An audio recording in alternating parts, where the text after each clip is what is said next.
नमस्कार,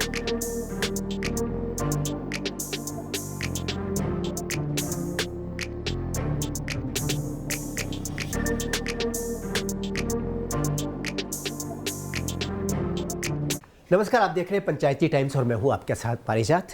राजनीतिक धरातल की बात कर रहे हैं आज हम। हमारा एक नया सेगमेंट जो हम इंट्रोड्यूस कर रहे हैं उसका नाम है शह और मात। महाराष्ट्र बहुत महत्वपूर्ण गढ़ रहा है हिंदूवादियों का अभी तक, लेकिन जब से उद्धव ठाकरे ने थोड़ी सी अपनी चाल और चरित्र बदला है उसके बाद से एकनाथ शिंदे का प्रादुर्भाव हुआ है। और आज एकनाथ शिंदे बीजेपी के साथ, जो बीजेपी अपने को हिंदुत्व का ध्वजावाहक कहती है, मिल करके सरकार बना रहे हैं, लेकिन एक सिचुएशन फंस गई है शह और मात वाली। उसी पर हम बात करेंगे। अपने खास गेस्ट जो हमारे वरिष्ठ पत्रकार हैं, पावर कॉरिडोर और पंचायती टाइम्स के ग्रुप एडिटर हैं, हमारे साथ हैं नवीन उपाध्याय जी। नवीन जी, आपका स्वागत। नमस्ते। जी नवीन जी, ये बड़ा इंटरेस्टिंग है जो अभी सिचुएशन है महाराष्ट्र का। दो चीज़ें हैं जो बीजेपी कर सकती है, जैसा मध्य प्रदेश, राजस्थान और छत्तीसगढ़ में किया है, एकदम चमत्कार करके एक नए चेहरे को सामने ला दे। फडणवीस को किसी तरह से मना ले, केंद्र में ले जाए या यहाँ पर कुछ दूसरा दे दें, जो कि फडणवीस जिसकी उम्मीद नहीं है कि कभी स्वीकार करेंगे। लेकिन ये उम्मीद जरूर दिख रही है कि एकनाथ शिंदे स्वीकार कर लेंगे उस पोस्ट को जिसको फडणवीस ने सीनियरिटी छोड़ करके स्वीकार किया था। उनका जूनियर बने थे एकनाथ शिंदे के पिछली बार। तो तीन सिचुएशन है, शिंदे मानेंगे कि नहीं, फडणवीस मानेंगे कि नहीं, बीजेपी कोई नया चेहरा लेकर के आएगी या नहीं, क्या होने वाला। ये जो शह मात का गेम अलग किस्म का चल रहा है, जो अंदर खाने में एक दूसरे के खिलाफ चल रहा है, इसका परिणाम देखिए प्रजात जी, एक चीज तो स्पष्ट है इस वर्डिक्ट के बाद, बीजेपी का स्ट्राइक रेट रहा 88 एंड बीजेपी इस पोजीशन में है कि अपने आप सरकार बना सकती है। कुछ तो अजीत पवार या कुछ फ्रेगमेंट्स को लेकर बीजेपी के लिए कोई डिफिकल्ट नहीं है। बीजेपी के लिए सारे लोग आज के दिन में डिस्पेंसेबल हैं। बीजेपी किसी पर वर्चुअली थ्योरेटिकली डिपेंडेंट है, लेकिन आप जानते हैं कि बीजेपी कैपुल है, तोड़फोड़ की राजनीति में मास्टर है। तो आज के दिन में बीजेपी अजीत पवार और एकनाथ शिंदे दोनों के नहीं रहने पर भी सरकार बना सकती है। तो ऐसी स्थिति में दोनों के पास, एकनाथ शिंदे के पास कोई ऑप्शन नहीं है but to accept a BJP chief minister, तो वो उनको मानना ही पड़ेगा। अब दूसरी बात है, आपने जो पूछा कि क्या है देवेंद्र फडणवीस वो चेहरा होंगे और या कोई और हो सकता है, ये बहुत $1 मिलियन क्वेश्चन है। अगर सारे आप पिछले 3-4 महीने में जो रहा है राजनीतिक दांवपेच महाराष्ट्र में, और जो उसमें भूमिका रही है देवेंद्र फडणवीस की, तो वो नेचुरल क्लेमेंट है बनने के लिए। और उन्होंने काफ़ी सेक्रीफाइस भी किया महाराष्ट्र में। चीफ मिनिस्टर के बाद डिप्टी चीफ मिनिस्टर बन गए, तो नेचुरली लॉयल रहे हैं पार्टी के लिए, वो हार्ड वर्कर रहे हैं। तो ऐसी स्थिति में उनको स्वाभाविक रूप से उनको बनना चाहिए। लेकिन एक ही पेच है उसमें, पेच वो है कि जो कास्ट की राजनीति अभी इंडिया में चल रही है और जिस तरीके से राहुल गांधी उसको सामने ला रहे हैं और जातीय जनगणना की बात कर रहे हैं, वैसी स्थिति में क्या बीजेपी एक ब्राह्मण को चीफ मिनिस्टर बनाएगी या किसी बैकवर्ड कास्ट को सामने लाएगी, ये एक क्वेश्चन है जिसको बीजेपी के टॉप लीडर्स हमको लगता है कि कंसीडर करने के बाद ये कॉल लेंगे। लेकिन हमको लगता है कि देवेंद्र फडणवीस इस रेस में काफ़ी आगे हैं। लेकिन बीजेपी ने, आप देखिए कि पिछले किस तरीके से सरप्राइज, छत्तीसगढ़ हो चाहे मध्य प्रदेश हो चाहे राजस्थान हो, हर जगह जो सरप्राइज स्प्रिंग किया है उसमें कुछ भी हो सकता है। लेकिन एक चीज़ याद रखिए कि देवेंद्र फडणवीस का काफ़ी अच्छा इक्वेशन संघ परिवार के साथ भी है। तो वैसी स्थिति में मेरा मानना है कि नेचुरल क्लेमेंट है और चांसेस उनके बहुत ज़्यादा हैं बनने के। अब तीसरा जो सवाल है आपने जो पूछा था कि एकनाथ शिंदे के पास क्या ऑप्शन है ना। देखिए, ऑप्शन बहुत कम है उनके पास। उनको मानना पड़ेगा, जो सिचुएशन है उनको एक्सेप्ट करना पड़ेगा।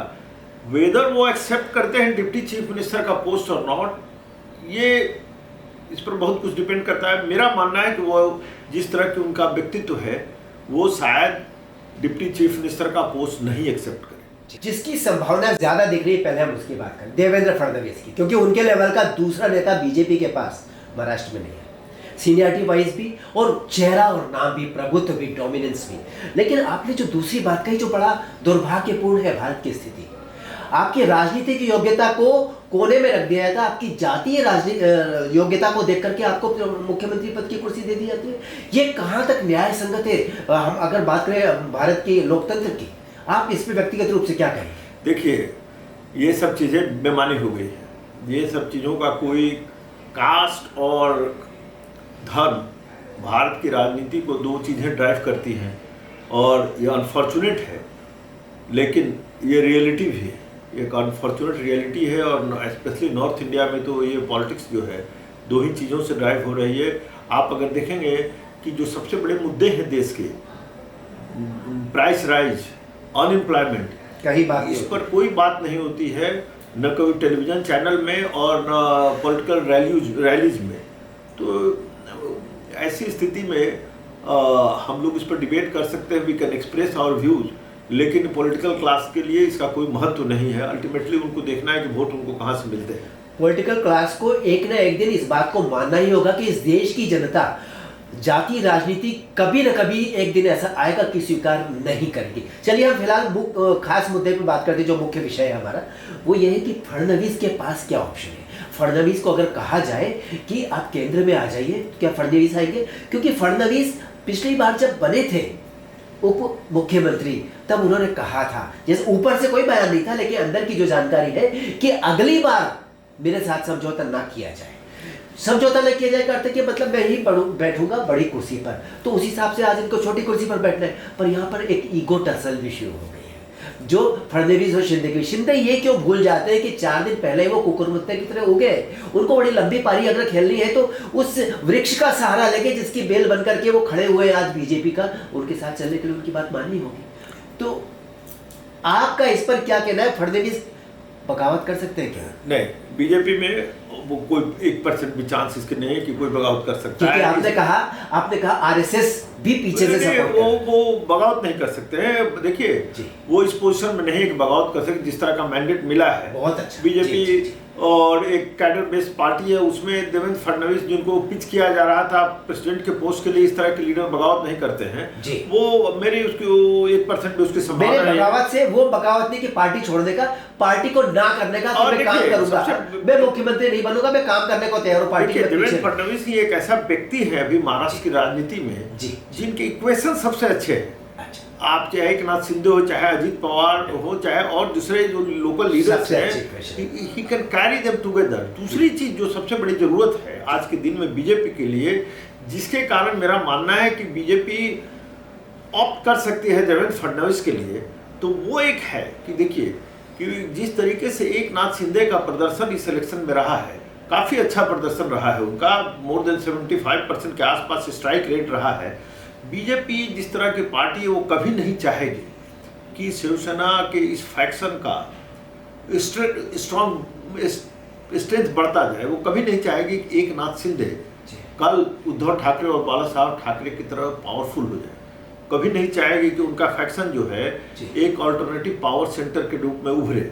ऐसी स्थिति में वो चाहेगी कि देवेंद्र फडणवीस जैसा एक नेता रहे जो कि आने वाले समय में एकनाथ शिंदे और उनके शिवसेना फैक्शन को के विंग को क्लिप कर सके। देखिए, आने वाले दिनों में जो महाराष्ट्र की राजनीति होगी, एक तरह जो डायरेक्ट राइवल थे वो धराशायी हो गए।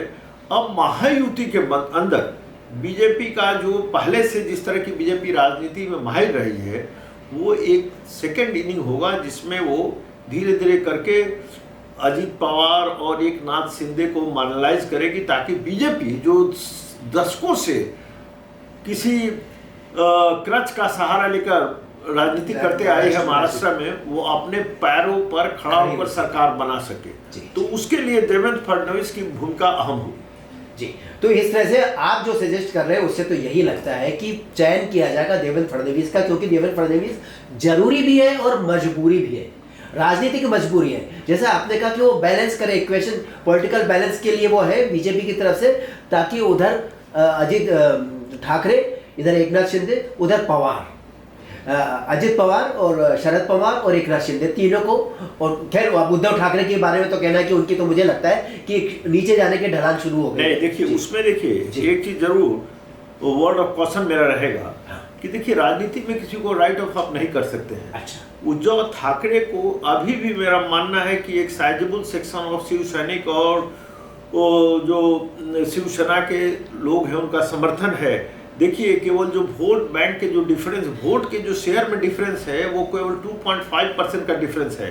करीब 11.6% आया तो एकनाथ शिंदे के फैक्शन को मिला है और 9.1% मिला है उद्धव ठाकरे के फैक्शन को। So only 2.5% separate them.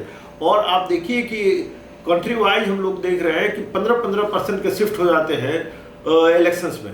तो आने वाले दिनों में कोई सरप्राइज अगर नहीं होगा कि उद्धव ठाकरे बाउंसेस बैक, तो वैसी स्थिति में you can not right him of. तो आपको बिल्कुल बहुत अच्छी बात आपने कही कि राइट ऑफ नहीं कर सकते, वास्तव में किसी को राइट ऑफ राजनीति में नहीं कर सकते, लेकिन उनके बाउंस बैक करने की पॉसिबिलिटी कैसे बन सकती है?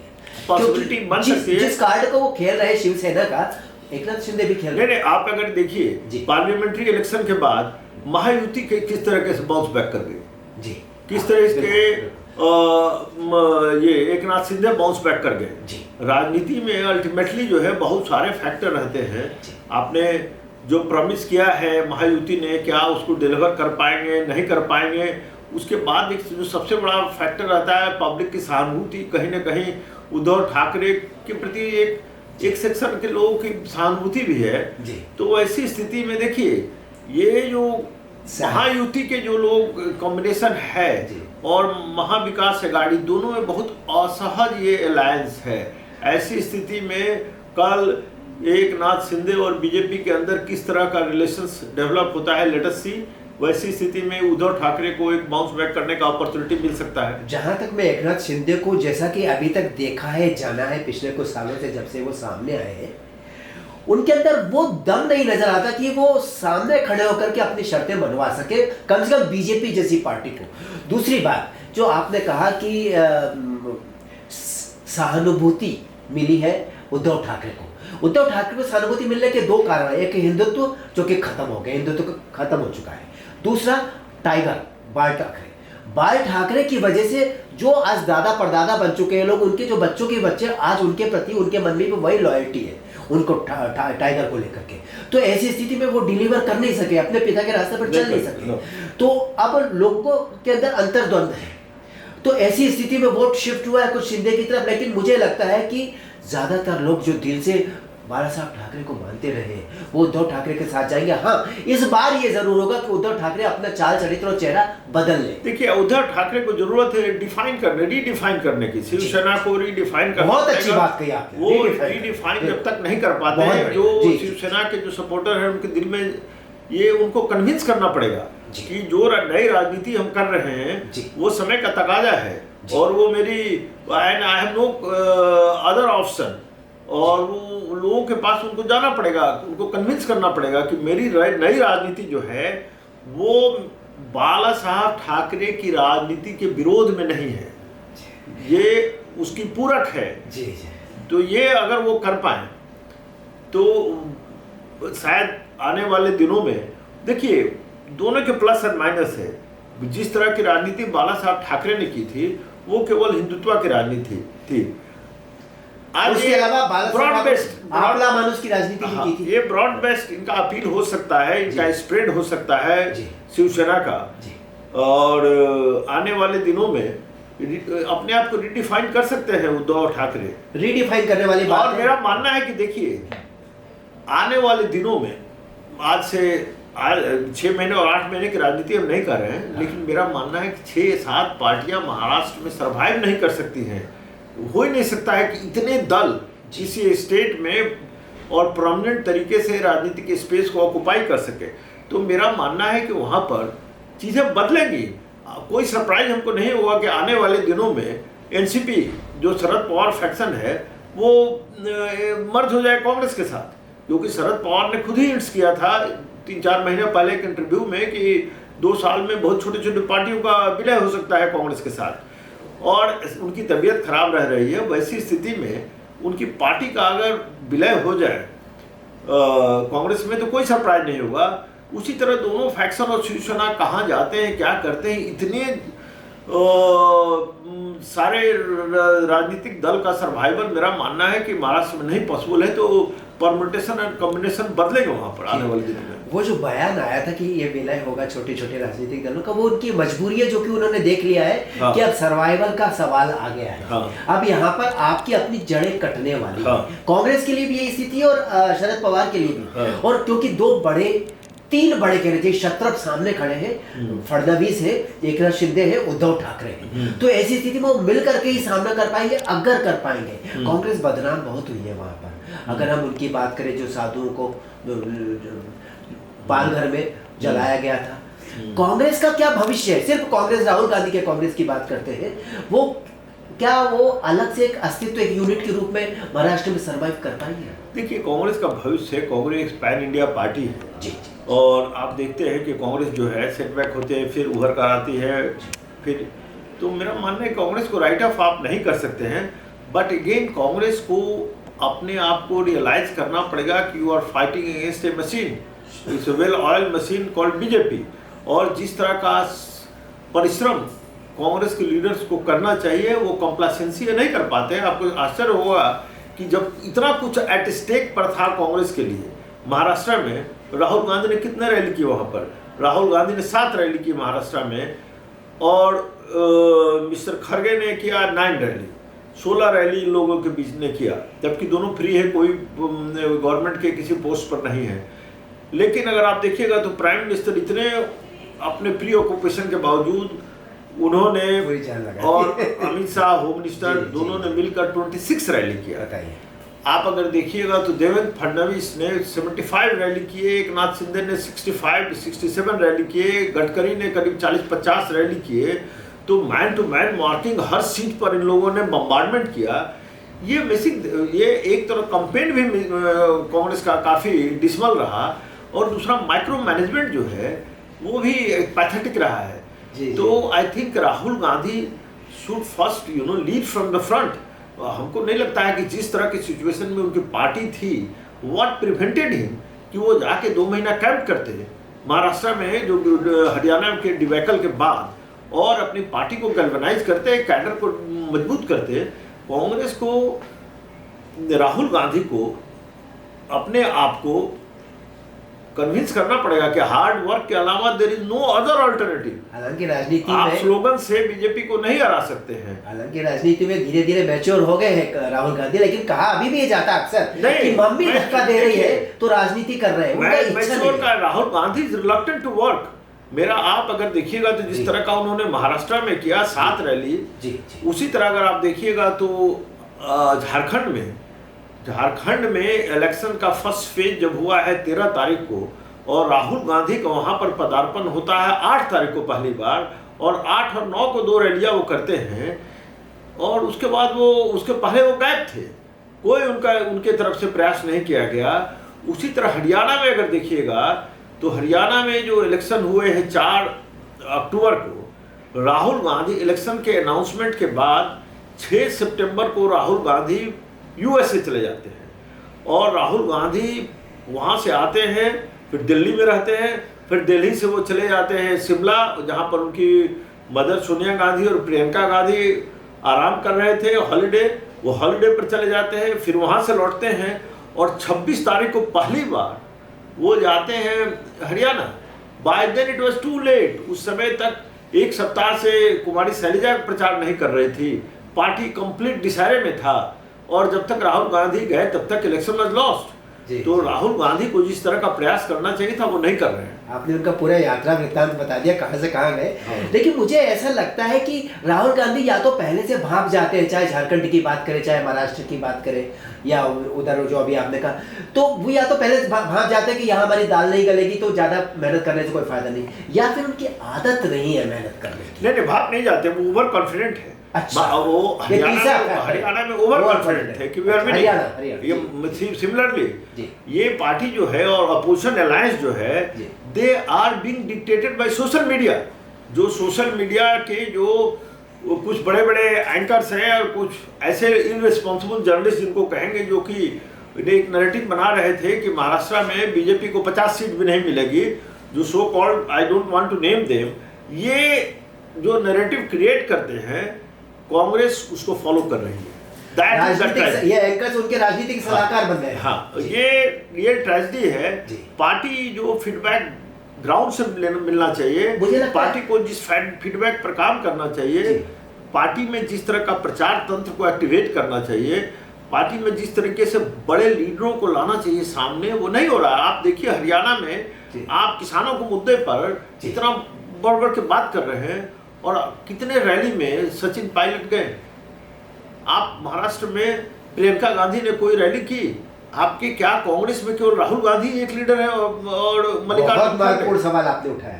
कोई कहीं पार्टी ने एक प्रोफाइल जो है अपने और सेकंड रंग के लीडर को देना चाहिए कि जो पब्लिक के बीच में जाकर कंपेन कर सके, वो मिसिंग है। लग रहा है कांग्रेस में केजरीवाल वाली राजनीति चल रही है, सिर्फ एक चेहरे को आगे रख के चल रहा है। एक दूसरी बात में महत्वपूर्ण बात मैं ये कह रहा था, जो राहुल गांधी को देख करके लगती है कि राहुल गांधी भविष्य में, जैसे पहले उनकी इच्छा थी प्रधानमंत्री बनने की, अभी 2029 के लिए अभी वो उनके अंदर वो व्यग्रता, वो उत्कंठा, वो चाहत दिख नहीं रही है। क्योंकि अगर वो दिखती तो जैसे आपने बताया कि 9 खड़गे ने की और 7 इन्होंने की, इनको तो ज्यादा करना चाहिए था, इनका तो मेन चेहरा है। बाकी उनकी बहन है वो नहीं है एक तरह से, राहुल गांधी तो काफी नहीं है, उन्हें उतना अच्छा भाषण देना भी जितना अच्छा राहुल सीख गए आजकल। तो ऐसी स्थिति में मुझे लगता है कि कांग्रेस पार्टी के पास जो सबसे मजबूत शक्ति है थिंक टैंक, वो खत्म हो चुका है।